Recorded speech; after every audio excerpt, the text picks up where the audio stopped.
Welcome to the Missouri Politics Midweek Update. We are 4 days out from the primary election here in the state of Missouri. I am joined by a family that has given a great deal to the state of Missouri. Angela Kopke, thank you so much for making the time to join us. Yes. You're here because you are the mother-in-law. You're of a fallen officer, Major Detective Griffin.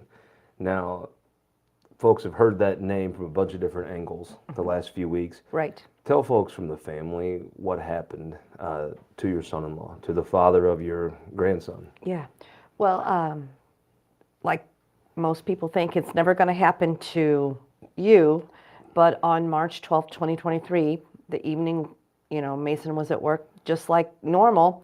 And we got a call. We heard the call go out, actually, on the scanner. We got a call that there had been 2 officers down. Mm-hmm. My heart just sunk. I knew right then and there there was only 2 officers on duty, so one of them had to be him.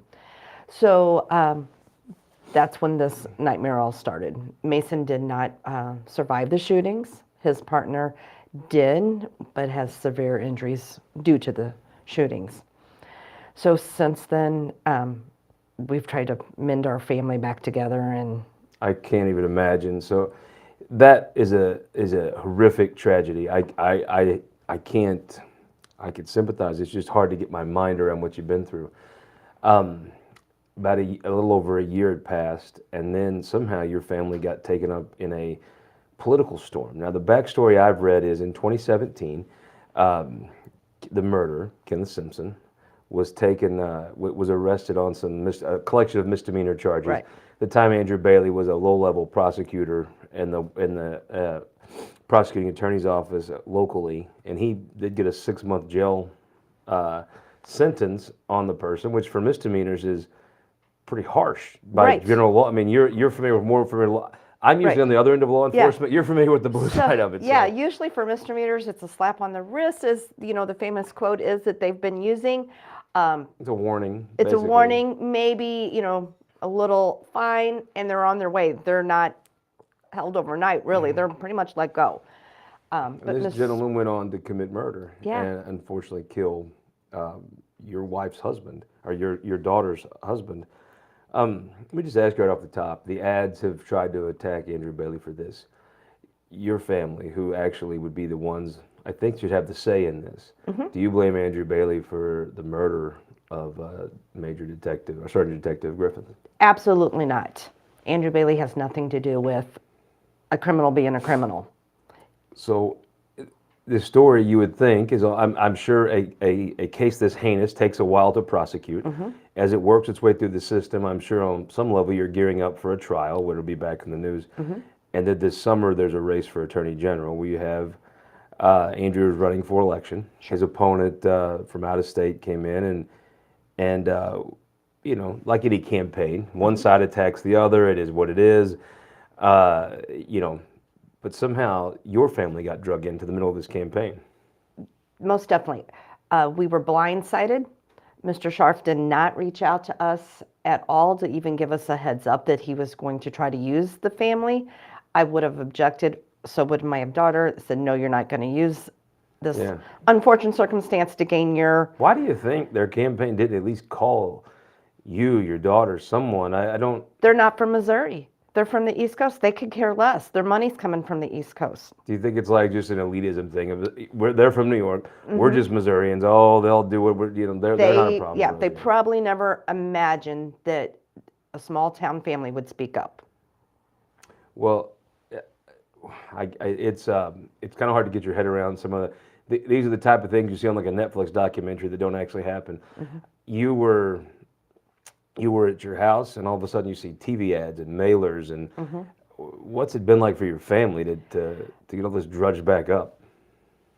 It's been like reliving the nightmare of March 12th, 2023 all over again. My daughter says every time I see Kenneth Simpson's face, it's like I'm reliving that day.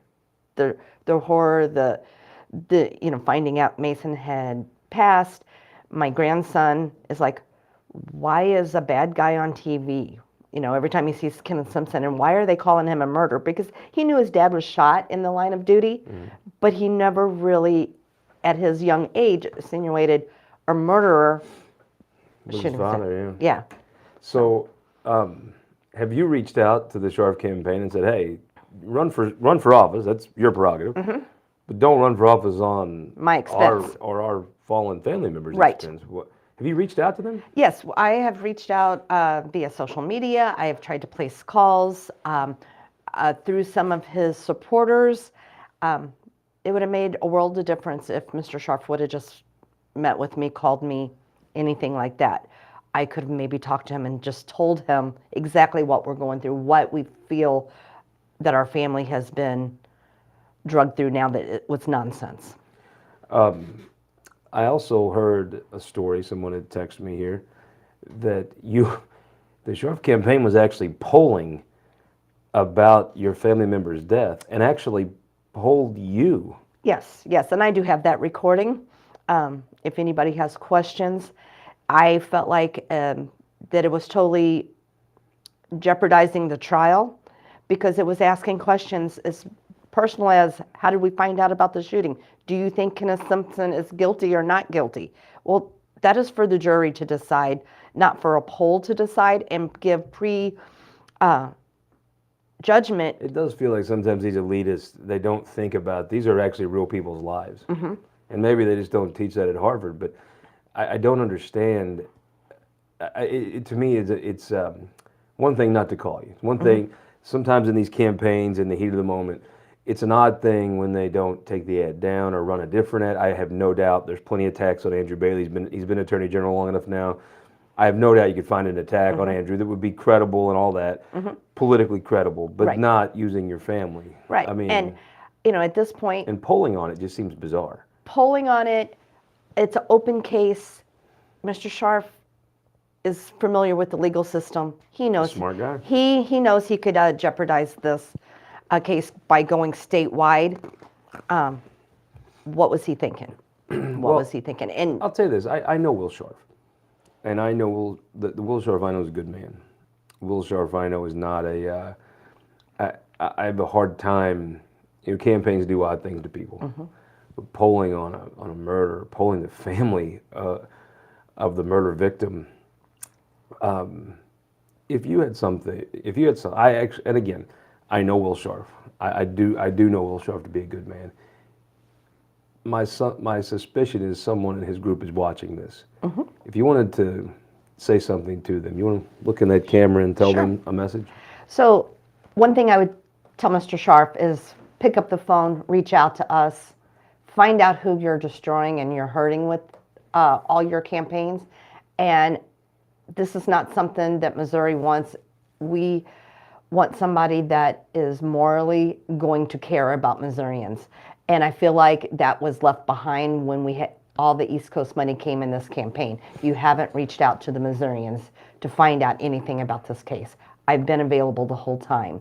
Just remove the ads and stop. I know there's only a few days left, but remove the ads.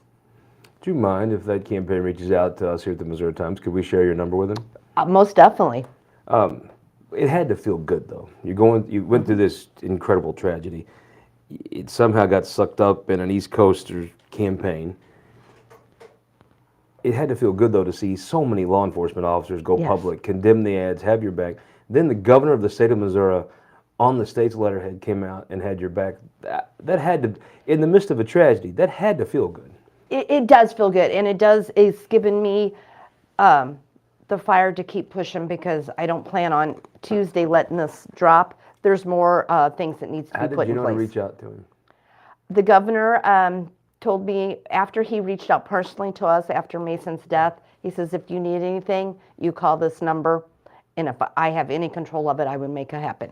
That's the old sheriff in him, isn't it? That's it. He truly backs the blue. So I called him. He was actually out of the country, but his secretary she kind of gave me a little bit like, are you sure the governor told you this? And she reached out and things got to rolling. So out of this tragedy, you've actually tried to be proactive and form a foundation in his honor. Can you tell folks about the foundation? Yeah, so this tragedy, Mason was very proactive in helping the communities. He would have helped Kenneth Simpson if Kenneth Simpson would have done the right thing and just not tried to do commit murder. But Mason would always help. So our foundation helps past, present, and future first responders, firefighters, EMS, law enforcement, does not matter. We're all one big family. We offer scholarships. We have helped a couple fallen officers or firefighters' family just recently. Most recent one was Matt Tobin's family.